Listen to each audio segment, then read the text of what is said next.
The Eastern Empire is preparing for a massive war. To secure their victory, Yuuki Kagurazaka sends 3 elite Otherworlders to investigate the secrets of the Tempest Labyrinth. But the Empire is missing one crucial piece of intelligence.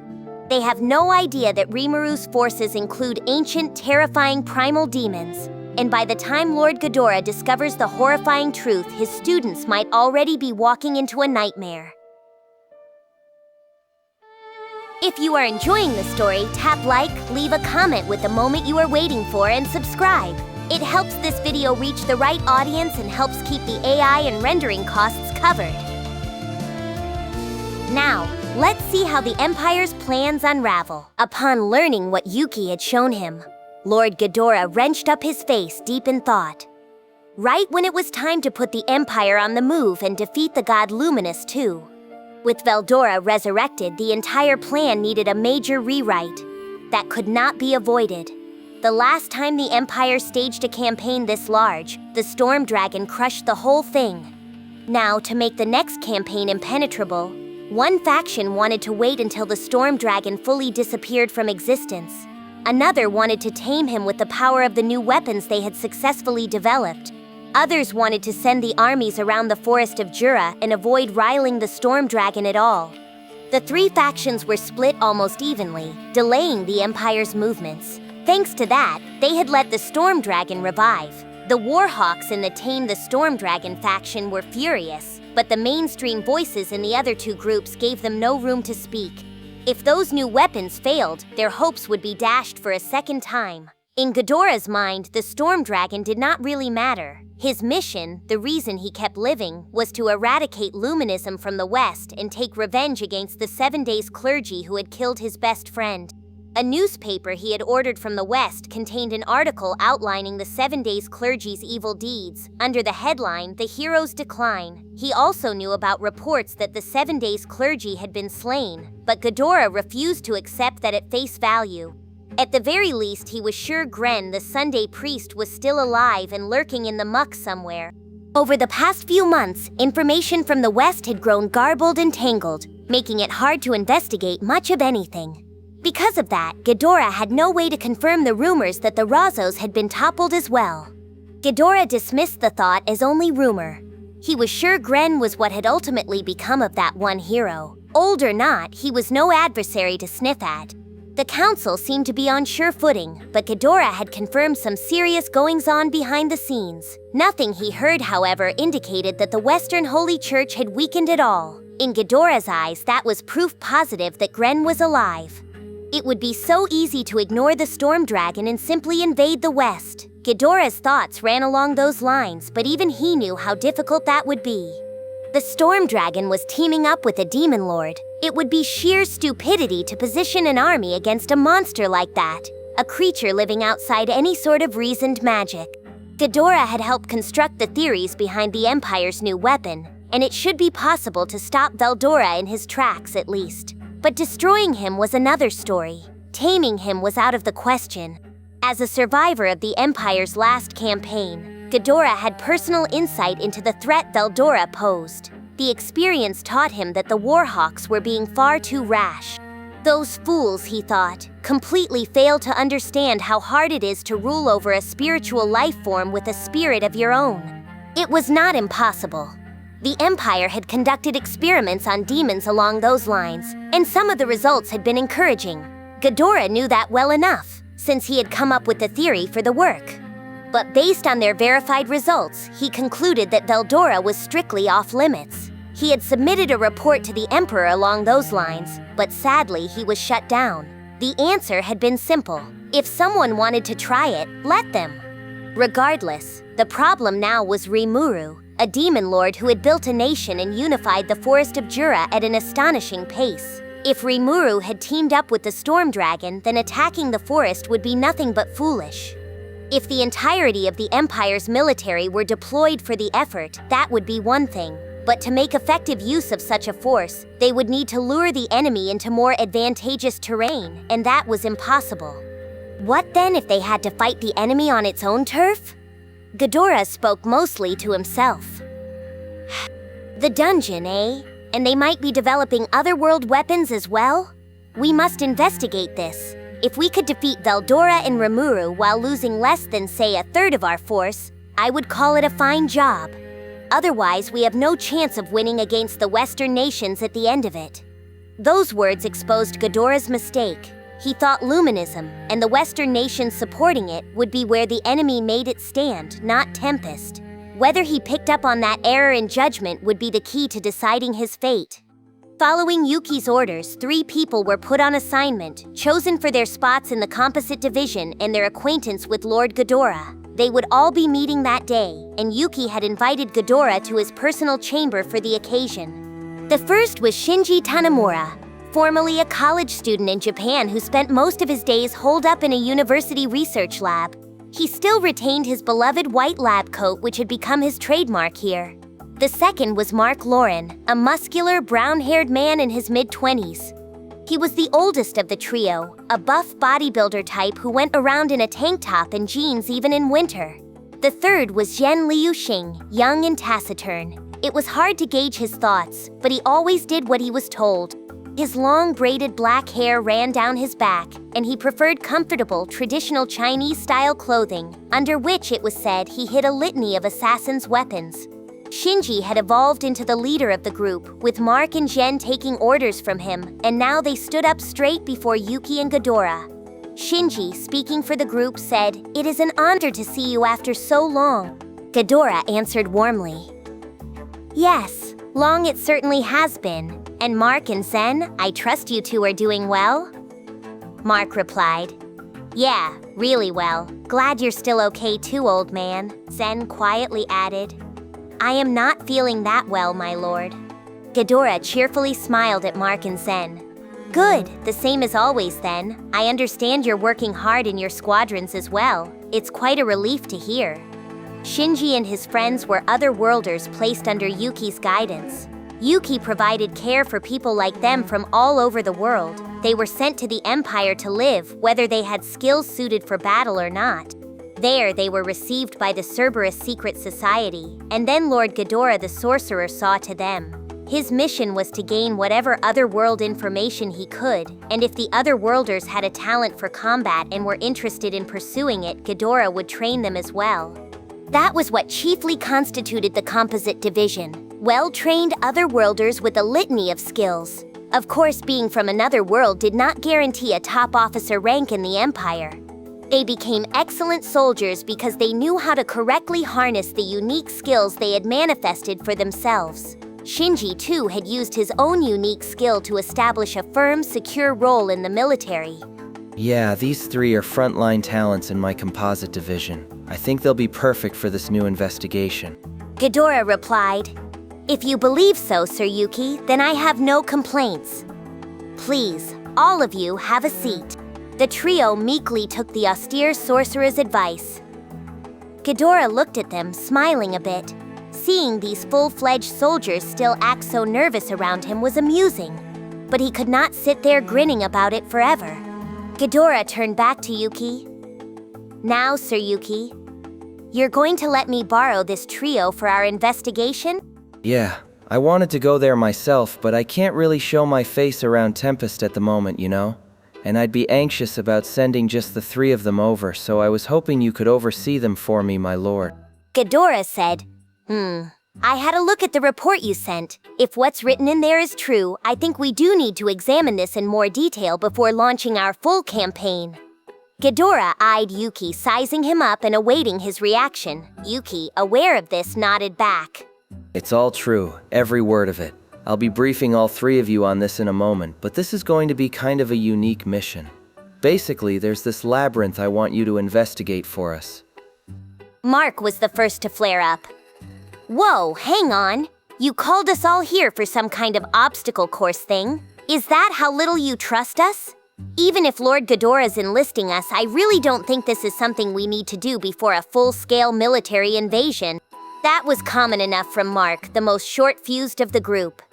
Yuuki encouraged them to ask questions until they had an answer they were satisfied with. Calm down, Marc. This is important. Marc started to protest. But Shinji cut in before facing Yuuki. "Wait a sec, Marc. I'm sure Yuki's got a good reason for this, so let's just hear him out, okay? Would you mind filling us in then? Of course, and trust me, once you hear it all, you won't be complaining. So Yuki carefully went over the trio's assignment. Gadora had already given his approval beforehand, so he silently listened, making sure there were no discrepancies. Shinji and his friends were shocked.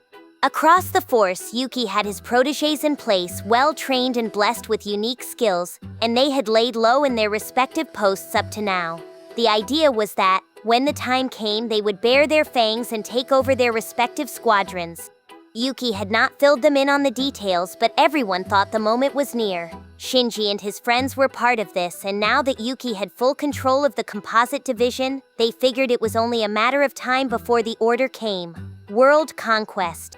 When Yuki first told them about this childish-sounding dream, nobody thought he could actually do it. But as they polished their skills and learned how this new world worked, they all began to think it was not so impossible after all. Shinji and his team practically adored him at this point. Everyone was eagerly awaiting the moment, and then this dungeon assignment arrived out of nowhere. The trio could not be blamed for their confusion. But as Yuki explained matters, they began to reconsider. Out of all the preparation and investigation they had done for the upcoming war, only the dungeon remained unexplored, and it was likely that some important secret was hidden inside that maze. If word had it that an entire town was hidden deep in its chambers, they were not going to take that sitting down. Shinji spoke first. I see now. So the Empire can't ignore this dungeon in their operations, huh? Marc was still skeptical. And there's a town inside? I'm never going to believe that until I see it. Zhen's answer was quieter. And we're going to go in there? Shinji's team had to accept it. So that's the long and short of things. You see what I mean now, though? If the Empire's campaign takes it into the forest of Jura, we're planning to stage our military coup once the front lines are stretched out far enough. When we do, we're hoping to attract as much of the army as we can. The Demon Lord Rimuru and the Storm Dragon aren't enough to make the Empire deploy the total brunt of their forces. I want a stronger reason for them to do that. Maybe the Labyrinth could be that reason. Or not. If it did not live up to the hype, Yuki explained, they would fabricate something else. With the time that would buy them, Yuki and his personal team would seize the Imperial capital. This came as a surprise to Shinji's trio. They had seen a coup attempt coming, but this was the first time they were let in on the details. Plus, Gadora himself was in the room. Wouldn't talking about it right in front of him cause a leak? Shinji tried to stop him. Yuki? Yuki just smiled and waved it off. No, don't worry. Lord Gadora knows all about my plans. Shinji could only stare. Huh? Gadora laughed, then answered with a crazed grin. And why wouldn't I? I have a personal obligation to the Emperor, but his empire? That means nothing to me. My mission is to destroy Luminism. I had no idea the Demon Lord Luminous led that religion herself. It took me completely by surprise. I have zero interest in Luminism's followers, but I will never rest until I personally take down those who killed my friend. I'd like to begin by taking care of the Demon Lord Rimuru. They say he's close friends with Luminous. That is why I'm planning to join you in this Labyrinth conquest. Beyond that, Gadora said he did not much care what happened. He had, of course, heard the stories about Rimuru. 1 year earlier, the kingdom of Farminus was toppled after it attracted the ire of Veldora. A fit of rage drained the Storm Dragon's energy and allowed Rimuru to recruit him for his own purposes. Gadora did not know whether this was a master-servant relationship or more of a cooperative arrangement, but the Storm Dragon had shown no signs of activity since, his massive aura no longer detectable. To Gadora, the rumors seemed plausible to some extent. There were also moves being made among the other demon lords. Several had dropped out of the 10 great demon lords, and the remainder regrouped into the so-called octagram. They had notified human society of this, and Gadora was positive the demon lord Rimuru played a major role. After all, Rimuru joined their ranks just as Clayman, one of the former 10 great demon lords, disappeared. That proved Rimuru was simply more powerful than him. Clayman was a crafty demon lord, one you underestimated at your own peril. But Rimuru as a demon lord was an even greater threat.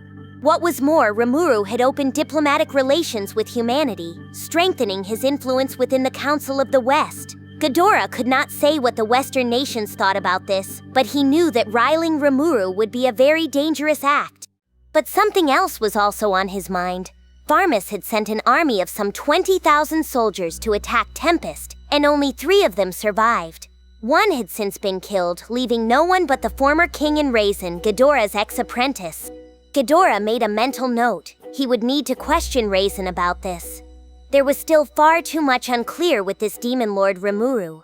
Gadora was not about to let his guard down. Farminus's forces were wiped out by the storm dragon, the report said, but there was no physical evidence backing that up. In normal wars, a warring faction was generally considered to have failed its objective if it lost 30% of its personnel. That would be the point a commander issued a surrender, but there was no record Farminus had ever attempted one. One could interpret this as the storm dragon refusing to take prisoners, but Gadora saw that as unlikely. He was a survivor from the Empire's past campaign, and he knew Veldora's personality well. As a fighter, Veldora was, in a word, imprecise. He was not the type to pursue fleeing foot soldiers.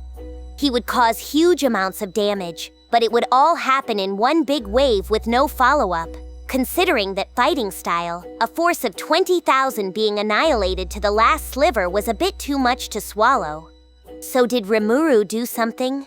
Based on what Gadora knew of Rimuru's personality, that seemed unlikely too. In his mind, this was one demon lord who spared the lives of those who gave in to him. This, on the other hand, was a massacre. Gadora could only suppose Veldora had truly done them all in before they had a chance to surrender. It was a terrifying thought, and the exact reason a full frontal conflict had to be avoided. Gadora had a plan for that. Rimuru was another worry, but he was about to investigate him, and they could work out a response after that. That was enough to reassure Gadora for now. He had no personal vendetta against Rimuru, but if Rimuru was working in tandem with Luminous, he was an enemy. Rimuru had to be defeated, though Gadora had no intention of making a reckless attempt on his life. Gadora had spent many years honing his plan, and now he would move the Empire toward invading the Western nations. They were one step away from all that.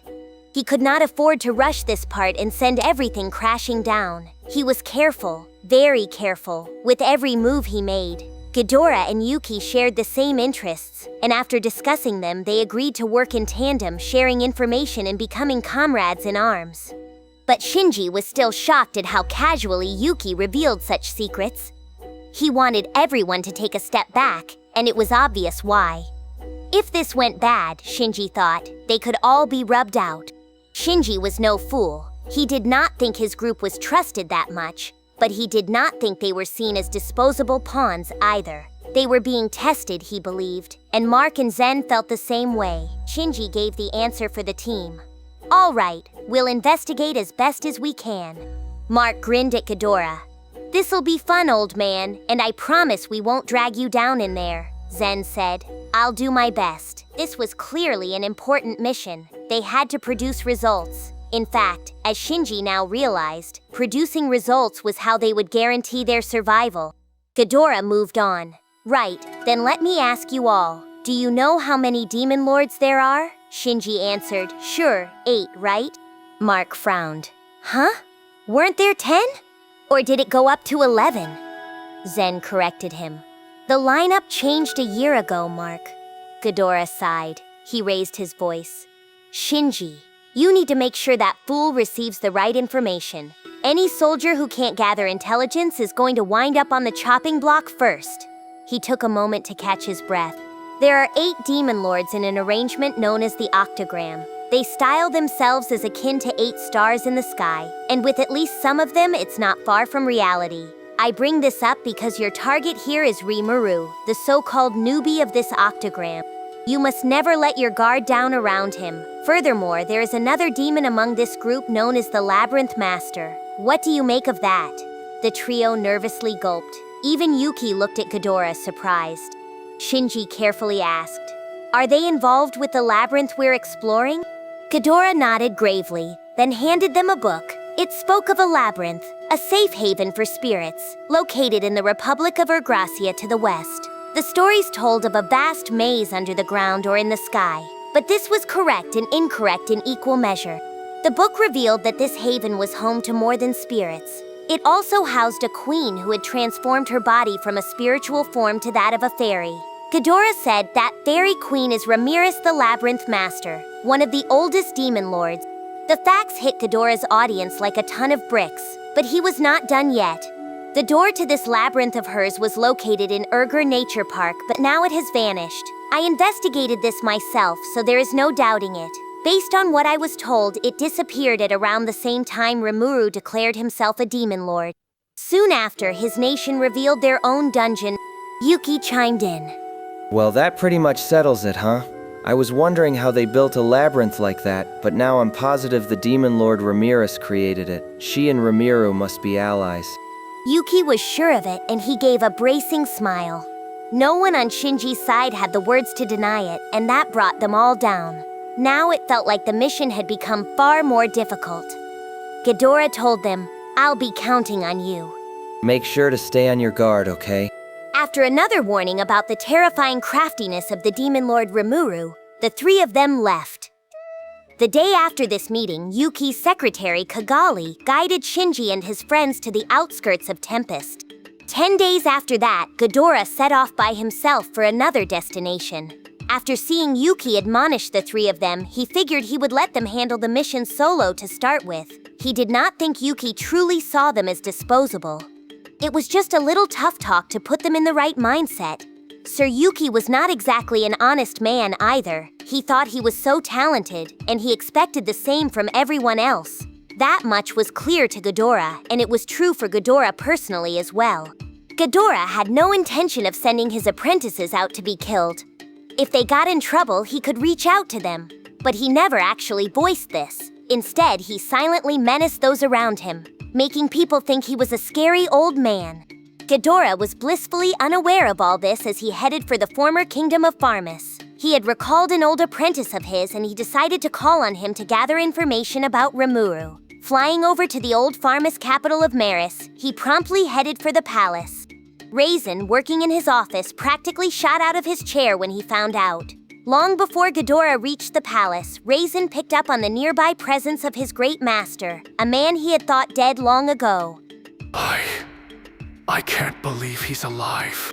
As Razen muttered this, he realized it was going to be trouble. Even if he did not know Gadora's intentions, Razen knew Gadora had come to see him, and it clearly was not just to rekindle an old friendship. There was another problem as well. The Farminus palace guards did not know Gadora. If nothing was done, he would doubtlessly start a scuffle at the palace gates and kill anyone who defied him. And if Razen himself ever got on Gadora's bad side, no. If that ever happened, Razen could never hold back Sir Gadora himself. Quickly reaching that conclusion, Razen sprang into action, making a magical call to one of his new apprentices. You can hear me, can't you? Saare answered, "Shh, don't call me out of nowhere like this." You must have noticed what's going on too. Saare said, "Yeah. Grigori hasn't yet, but I felt this foreign presence out of nowhere. It's going to reach the palace gate, you know." Well, if you know all that, join me at the gate now. Saare relented. "All right, I owe you one after all." Razen had recently taken on 2 new apprentices, Saare and Grigori, former battle sages and part of the Master Rooks assigned to the papacy in the Holy Empire of Lubelius. He came to know the 2 men as he went around the country on inspection runs. They had committed mistakes that made them no longer welcome in the papacy, so he picked them up as new disciples. This was not because they particularly hit it off.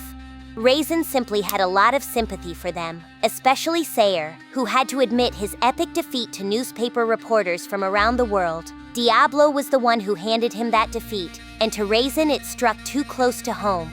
Saare could be a hothead, but he still accepted Razen as his master. Grigori, for his part, had spells where he would be struck by terror about something, but over time his natural fearlessness was coming back. In terms of pure strength, they were attractive talents, so Razen planned to train them as behind-the-scenes agents in the future. Handling dangerous incidents like this was part of that training. Razen thought through the odds. With himself, Saare, and Grigori, and perhaps Sir Grusith joining them, they should be enough to handle Gadora. Regular infantry would be useless against such a uniquely powerful sorcerer. The kingdom of Farminus lacked champion-class talents at the moment, a major weakness. Chief Fulgen of the former Farmus Knight Corps and his men were now a thing of the past, and Farminus's major issue was finding people to replace them. Being reminded of this made Razen grit his teeth over how late he was to react. By the time he reached the palace gate, Saare and Grigori were already there, already in a stare-down with Gadora on the other side. Saare tried to block him politely by Saare's standards. "Hey man, I don't know what brings you to this castle, but this is where we live, alright? You know we can't let strangers inside, okay?" Grigori backed him up. "He's right, old man. Take it from us, you'll want to be on your way for now. If you're here to see someone, ask a clerk, and you'll get a response in 2 or 3 days." The sight made Razen feel as if years were being taken off his life. Stop! Let that man through! Saare protested. "Huh? You don't want us to stop him?" Grigori demanded. "What'd you call us for, then?" They did not appreciate the order much, but Razen did not care. How nice to see you again, Sir Gadora. I'm afraid I was unaware you were still alive. I apologize I was not worthy enough to call upon you earlier. He took a knee in front of Gadora as he spoke reverently. Razen had a motive for wanting to stay on good terms with Gadora. If push came to shove, he would put everything he had into stopping him. But it did not seem like it would come to that. Gadora said, "It has indeed been quite a while, Razen. You look different, but it seems it really is you, eh?" Yes, sir. Unlike you, I have survived thanks to taking on a new body. Gadora cut him off. "No need to be so formal. I'm not chiding you. I've come here today because I need to ask you about some matters. And you, the beastman hiding over there, there's no need to be so wary of me. If I was hostile to any of you, I wouldn't have come here by myself." Gadora's words finally eased the tension, but Razen and his apprentices did not let their guard down. They asked for time to set up a conference space before taking their leave. The next day, their conference began in a room inside the palace. The attendees were Yohm, Grusith, and Razen, with Saare and Grigori standing nearby as Yohm's bodyguard detail. Imurin wanted to join as well but was turned down. She had only just given birth, and Yohm insisted she stay in bed and rest. Their newborn was a girl named Meme, cute and resembling Imurin. Prince Edgar was giving the little one all his doting care. Razen asked, So, Master, what did you want to ask me about? Gadora answered, Well, before I broach the subject, I'd like to point out a few things first. You, Saare, was it? You seem decently strong, but magic is a weakness of yours, isn't it? Casting magic isn't about memorizing a spell, you know. You must learn how to correctly manage the magic force inside you. And this beastman Grusith, as for you. Thus Gadora began pointing out the weaknesses of everyone in the room. Grusith needed to learn how to gauge the capabilities of his foes before attacking them. As Gadora sternly put it, transforming in front of your enemy was all but ceding the first strike to them.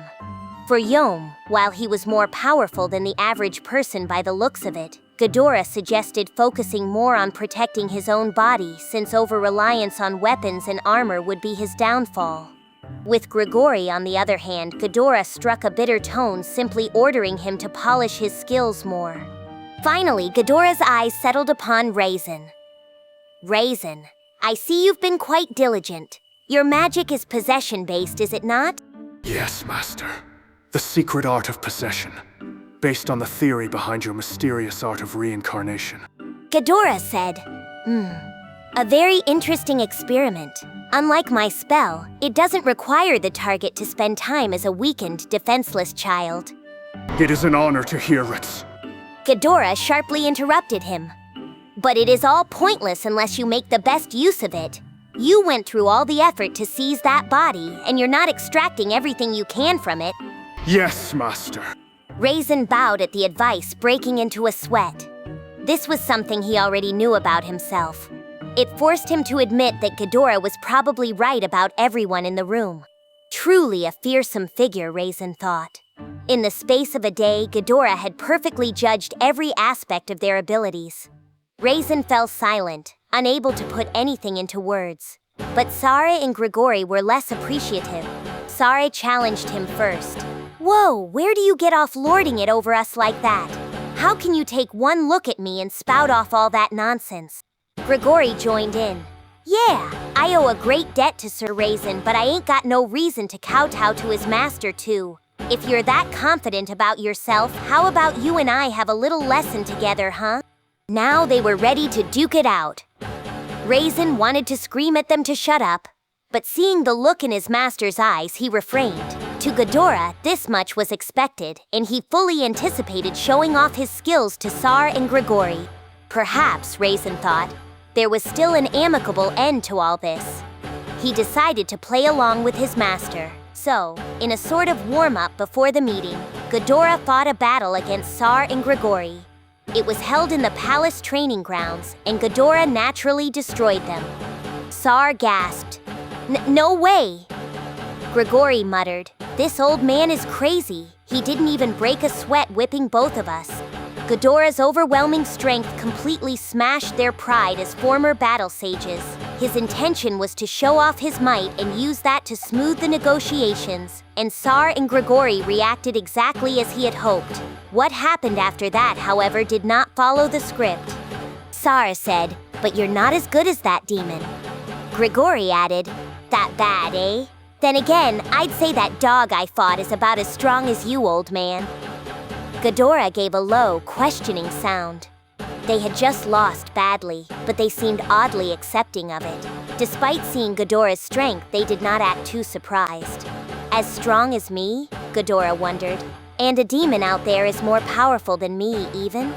The unexpected reaction confused Gadora, but it did not seem like Saare and Grigori were being sore losers. They must have truly meant it. Gadora wanted to ask for details, but Razen put a quick end to the proceedings. We can discuss this later, Sir Gadora. For now, allow me to answer your original questions. Returning to the reception room, the meeting began anew. Yohm began jovially. Man, you really are Razen's master. What a monster. I don't think I could ever beat you. Deaver. Grusith nodded excitedly. Yeah, the magic-born Razen's made a big name for himself around here, but we never hear many stories about his instructor. Muran said you crafted a new system of magic theory, and the way you fought, I believe her. Gadora's magic was stupendous as expected. He interfered with the magical energy of his opponents, blocking their spells as he launched two of his own simultaneously, both with punishing force. It was a spectacular feat designed to serve as a dazzling demonstration. Saare and Grigori were far more powerful than even a charged-up, ready-to-rock Grusith, and Gadora treated them like playthings. There was no doubting his strength. Thus, while Yohm and Grusith enjoyed the spectacle, the losers seemed discouraged as they dutifully returned to guard duty. Razen asked, So what is it that brought you here? Gadora said, I wanted to show you my strength to make sure nobody tried pointlessly resisting me. As I believe Razen knows, my anger is entirely directed at Luminism. I have no interest in anything else, so I cannot bear to have this nation exposed to an imperial invasion and untold casualties. It was an ominous statement despite Gadora's casual tone. Razen started to repeat the word. Imperial. Yohm broke in. For real? Come on, man, don't go barging in here while I'm the king.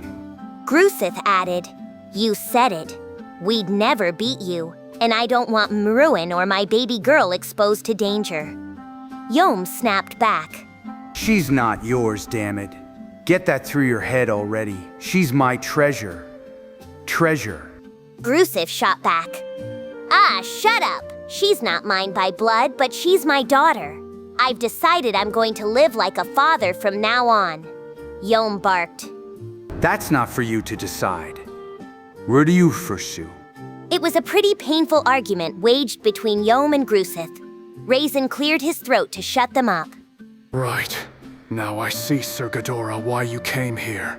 You'd like Farminus to switch sides to the Empire, in exchange for not being touched during the war. Gadora replied, Quite so. You know perfectly well how powerful the Empire is, I imagine. I am part of that package, of course, and should Farminus join our forces, capturing Dwargen would be a simple job. That nation is extremely vulnerable to being starved out. Keep anything from entering or leaving, and they'll quickly throw in the towel. Of course, that would only work if something was done about Tempest. Razen was quick to point that out. I'm afraid, Sir Gadora, that is not possible. A railroad has been built between the Dwarven Kingdom and Tempest that allows for high-speed transport. Even if we halted all food exports today, they can supply themselves well enough via that route. Gadora answered, and that's why I'm asking you to betray them. Tempest itself is not terribly self-sufficient food-wise either. What you grow here could, Razen interrupted, as rude as he knew it was. Sir Gadora? Razen had realized Gadora was relying on outdated information. He was not keeping up with the times. World trends were operating much faster than they used to. If Farminus turned traitor to the Western nations at this point, the kingdom would be banned from the world economy, and that would spell doom. Even if the Empire offered protection and generous support, Farminus could not expect the luxury it presently enjoyed.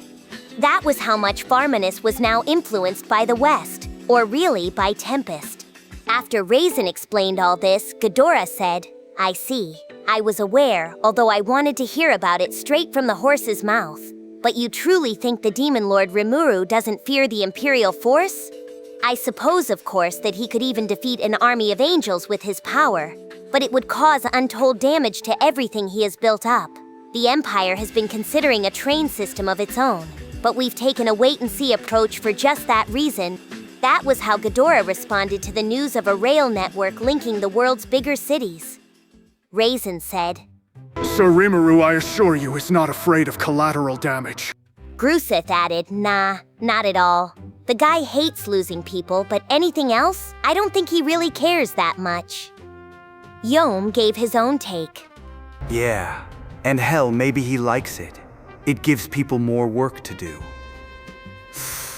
Razen, Grusith, and Yohm all lobbed out their opinions. Yohm's words in particular had real weight behind them. People find happiness in being relied upon. They want to use their skills to help others. If there is no work and nothing to do all day, that can take the wind out of anyone's sails. Some might turn to crime. It was the job of a leader or an employer to find new work for them. Yohm continued. Once all this construction work is wrapped up in each country, that'll just leave repair and maintenance. My pal Rimuru's been fretting over what he's gonna do after that. We were drinking together a while back, and he was all like, oh, I want to do this, I want to do that, but our technical skills aren't keeping up more. Grusith agreed. And if the angels attack at a time like that, it'll breed a huge demand for rebuilding and recovery. I bet Rimuru'd act pretty pissed off about it, but maybe he'd actually be glad deep down. Even Grusith was agreeing with Yohm. Saare and Grigori looked exasperated, but they did not seem eager to refute them. Gadora asked, but even if he's a demon lord, if he starts meddling too much in the human territories of the West, the Rozzos won't take that sitting down, will they?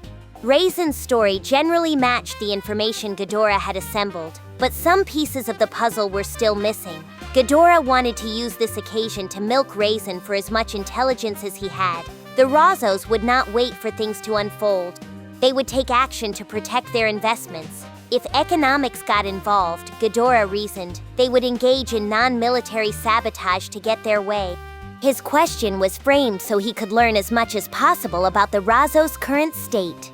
Razen, correctly reading this, gave Gadora what he wanted. The Rozzos, my master, are finished. The kingdom of Doran is still going strong and the survivors are gathered inside it, but they will never hold sway over the council at this point. The surrounding nations continue doing business only because Sir Rimuru allows it.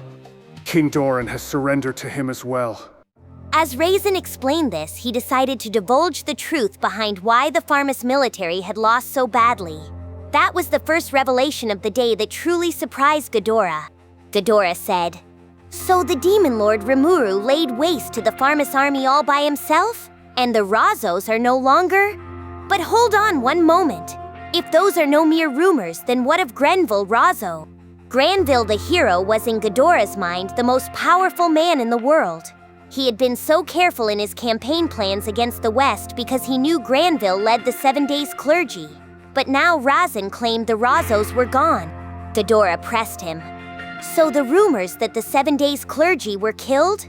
Razen answered, They are also true, Master. The 7 Days clergy opposed Sir Rimuru, so they attempted to pit Hinata of the Crusaders against him.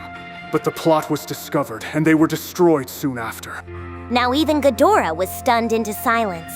Razen had clearly stated that everyone in the 7 Days clergy was dead. Even Gren, the Sunday priest, had met his doom at the hand of Cardinal Nicholas. It made Gadora realize just how feeble his intelligence network was. If Granville was dead, that lent credence to the reported fall of the Rozzos family. If Gadora had learned that sooner, he could have greatly revised the plan for this campaign. And also, Gadora bitterly recalled Yuki's face. That little sneak. He knew it all along, and he never told me. Perhaps Yuki thought telling him would dampen his lust for revenge. If so, Gadora did not like it one bit. Razen asked, By little sneak, are you referring to Yuki Kagurazaka? That man's taken advantage of us as well, so I think I understand how you feel. Being comforted by his apprentice put Gadora in a mood that was difficult to describe, half frustration and half embarrassment. The way Razen put it, Yuki was a thorn in Rimuru's side too, although the Demon Lord chose to see how things unfolded before declaring Yuki his enemy.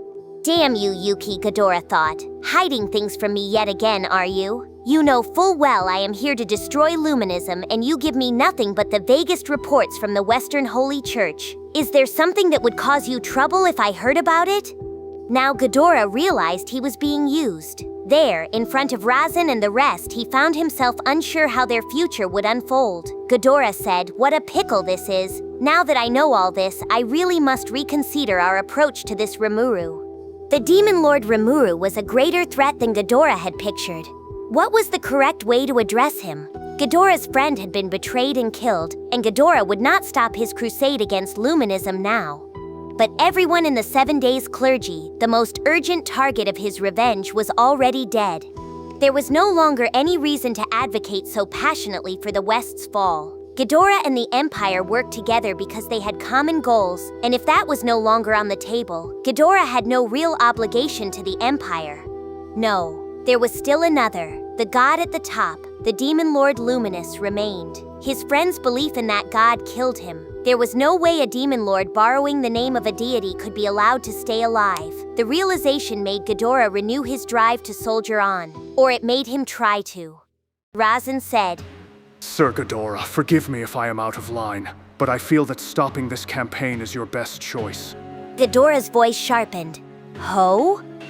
But the sight of Razen looking concerned for him made Gadora doubt his resolve all over again. Razen continued, Even now, my master, I see myself as nothing more than your faithful servant. However, I have now devoted even more of my loyalties to another. And if you are going to wage war against his country, it will force me to become your enemy as well. Gadora asked, You don't mean Rimuru? No, it is Sir Diablo, one of many serving him, who is my master now. This surprised Gadora more than a bit. Razen was his apprentice, one he was quite proud of, and hearing him serve someone who himself served a demon lord was a hard pill to swallow. Saare interjected without prompting. I hate to interject, but I'm gonna take this opportunity to say something. Diablo's the guy, the demon who defeated me. The demon who was stronger than me? Gadora thought. I have a hard time believing it, but if Razen serves him now, I cannot discount it as a lie. He still did not think he would lose, but Gadora made sure to keep the name Diablo in his mind. Razen added, And let me tell you this as well, Sir Gadora. Sir Diablo is one of the old demons. Gadora answered, skeptical. I'd imagine so. If you lost to him, he'd have to be an ancient, maybe even a prehistoric, a rare breed indeed. If Diablo was both that and a named creature, his powers could easily surpass a demon lord's. Razen said, No, nothing of that level. He is far, far above that. Saare cut in. He said he was a demon peer. That was ridiculous, Gadora almost shouted. Demons could only evolve up to a set level. That was a hard rule, and as far as he knew, only one demon had ever defied it. This archdemon found a way to enhance himself up to demon peer, and it made him the most powerful, most villainous of all demon lords. Guy Crimson, the Lord of Darkness. Sir Gadora, the lifespan of my master, Sir Diablo, is not a matter up for debate. I trust you understand what I mean by that. Razen's words seemed a planet away to Gadora.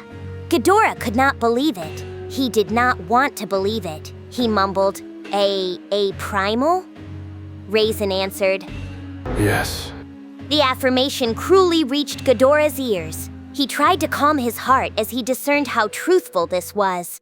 There certainly seemed to be ample reason to doubt Razen. If a primal demon had taken physical form anew, it would not be strange at all to see one reborn as a demon peer. If Razen was being truthful, it would mean a massive rewrite of the Empire's campaign. Looking at Blanc, the original White, and the headache she had caused the Empire, there was no need to explain just how dreadful a threat this was. But wait a moment. If a primal had acquired a physical body, why had no tragedy ensued? Gadora had composed himself now, but even he knew the question was not important. Did it even matter whether Diablo was a primal? He had certainly taken Razen as his disciple. That much was obvious, and it could very well mean he was at least a demon peer already. Then, hearing Yohm and the others chat among themselves, Gadora froze. Yohm said, Yeah, but isn't that Sir Diablo guy the butler to Rimuru or something like that? Like, when I went to the opening ceremony for our railroad earlier, I heard he didn't want to deal with Rimuru's personal stuff on his own any longer, so he scouted some friends and brought him on board. Rozzos said, Oh yeah, I caught sight of one of them. Rimuru made her his special diplomatic envoy, so we met at the council. She's got this snow-white hair, these deep red eyes, like crazy hot. Gadora sank weakly into his seat. It could not be. Those were the exact physical traits of Blanc. It was looking more and more like the truth, but to Gadora, it was nothing but a nightmare. He looked at Razen, currently sagely nodding to himself. Gadora asked, This is all true? Razen answered, I would never lie to you, my master. Then Gadora realized something. Razen and his cohorts were being truthful, and it was purely out of concern for Gadora's health that they urged him to stop this war. Gadora asked, It's that bad? His question was greeted with silent nods across the room. And when Gadora saw this, a new thought made the blood drain from his face. Shinji's group might already be out on the field. Route confirmed. The next episode and full playlist are ready. Then don't stop here. Keep watching in story order and subscribe before the next part drops.